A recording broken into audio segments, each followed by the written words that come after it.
Hi செல்லக்குட்டீஸ், இன்றைக்கி என்ன சமையல்? டே 56 தான் இருக்கும். என்னோடய பிரேக்ஃபாஸ்ட் என்னன்னு பார்த்தீங்கன்னா, இது வந்து ஓவர் நைட் சோக் பண்ணியிருக்க ஓட்ஸு, நட்ஸு, சியா சீடு அந்த மாதிரி நிறைய வந்து ஒரு ஒரு 14 இன்க்ரீடியன்ட்ஸ் எல்லாமே ஆட் பண்ணி நைட்டே சோக் பண்ணி வச்சுடுவோம். காலையில் எழுந்து அதை வந்து பிரேக்ஃபாஸ்ட்டாக எடுத்துப்பேன் நான். ஷியோர் கண்டிப்பாக வந்து உங்களுக்கு நான் வீடியோஸ் வந்து ஷேர் பண்ணுறேன், என்னென்னலாம் நான் ஆட் பண்ணுறேன் அப்படின்ட்டு. ஏன்னா நிறைய பேர் கேட்டுகிட்டே இருக்காங்க.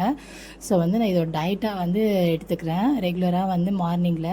ஸோ வந்து கண்டிப்பாக அடுத்த வாட்டி வீடியோ கண்டிப்பாக போட்டுறேன். அதுக்கப்புறம் எல்லாேருக்கும் வந்து மதியானத்துக்கு ரைஸும் வச்சாச்சு.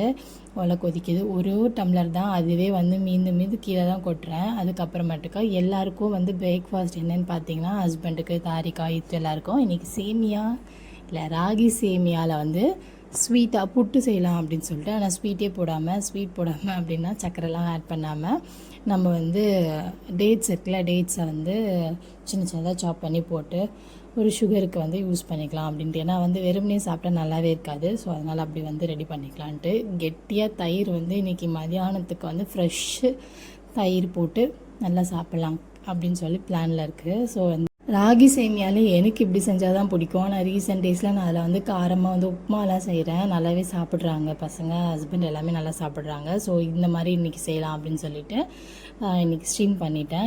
ஒரு லஞ்சுக்கு வந்து கேரட் போட்டு கொஞ்சோண்டு 2 முட்டை உடச்சி ஊற்றி இன்றைக்கி அவருக்கு வந்து கேரட் எக் ரைஸ் மாதிரி பண்ணிடலாம் அப்படின்னு சொல்லிட்டு கடையில் கொஞ்சமாக கோகனட் ஆயில், அதுக்கப்புறம் சீரகம் போட்டுட்டு நம்ம கிரேட் பண்ணி வச்சுருந்த கேரட்டையும் போட்டுட்டு 2 முட்டையை உடச்சி ஊற்றி நல்லா கலரிட்டோம் அப்படின்னா ஒரு மாதிரி பொடி மாஸ் மாதிரி வந்துடும்ல. ஸோ அதை வந்து நம்ம அப்படியே சாப்பாடோடு கலந்து கொடுத்துடலாம். ஸ்டீம் ஆகி வந்தாச்சு நம்மளோட ராகி சேமியா. அது கூட வந்து நல்லா வந்து தேங்காவை துருவி போடலாம், அப்படி இல்லைன்னா மிக்சியில் அரைச்சும் போட்டுடலாம். அரைச்சி போட்டுட்டு நம்ம வந்து ரெடி பண்ணி சாப்பிட்லாம். செம்ம எம்மையாக இருக்கும். இதுக்கு லஞ்ச் ரெடி ஆகிடுச்சு.